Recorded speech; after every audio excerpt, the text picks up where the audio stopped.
সম্মানিত আশিক রাসূল, আমাদের দেশে বহুল প্রচারিত আছে ইলমে গায়েব রাসূল জানতেন না। একটা শ্রেণী বলে রাসূল ইলমে গায়েব জানতেন না, বলে না রাসূল ইলমে গায়েব জানতেন না। আসলে রাসূল কি জানতেন না? জানতেন না।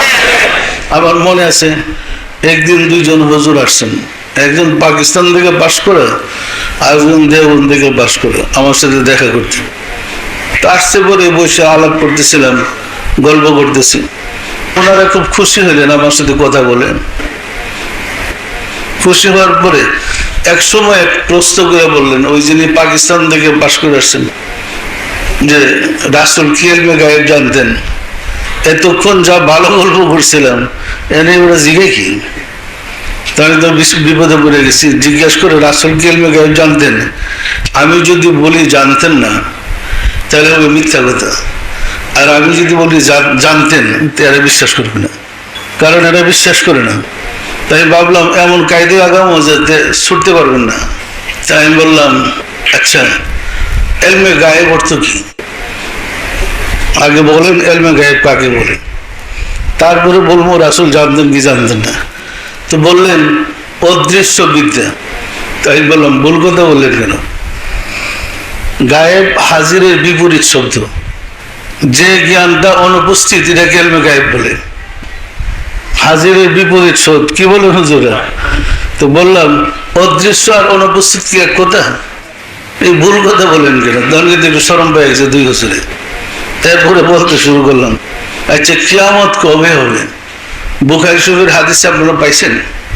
জি পড়ছি। কি হবে? কিয়ামত কবে হবে? 10ই মুহররম শুক্রবার দিন সকাল 10টার সময় বনে ইসরাইলের একটা লোক গাধারে পানি খাওয়াবে। সর্বপ্রথম ইসরাফিলের সিংহার ফুর আওয়াজ তার কানে গিয়ে পৌঁছবে। এটা কি হাদিসে পড়ছেন? অবশ্যই পড়ছে। ঘটনা কি সত্য? জি সত্য। এরপরে আরো কয়েকটা আলোচনা করলাম। দাব্বাতুল আরদ, কিয়ামতের পূর্বে একটা জীব মানে পাহাড় ফেটে বের হবে।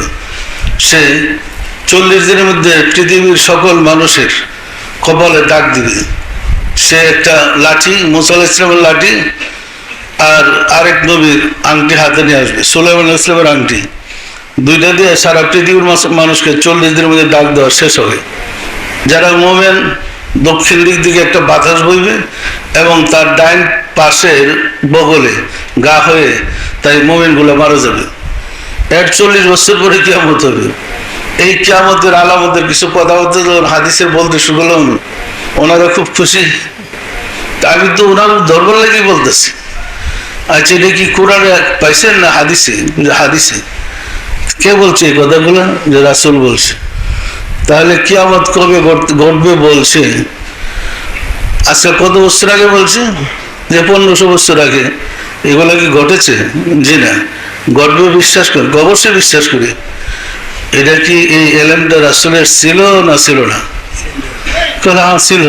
তাহলে আপনারাই বলেন রাসূল ইলমে গায়েব জানতো না?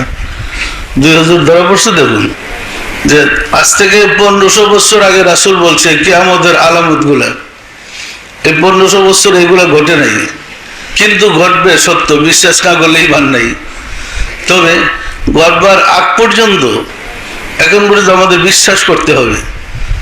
তাহলে কিয়ামত ইলমে গায়েব রাসূল জানতেন না, এটা যদি কোনো ব্যক্তি বিশ্বাস করে তার কি ঈমান থাকবে? কি বলেন আপনারা? কি বলেন? সুতরাং আপনাদের ইলমে গায়েব জানেন, রাসূলই জানেন না, আপনি জানেন কোথা থেকে? আপনি শুধু কলবের বিদ্যাটা শিখেন, দেখবেন আপনার কাছে ইলমে গায়েব কিভাবে ধরা পড়ে।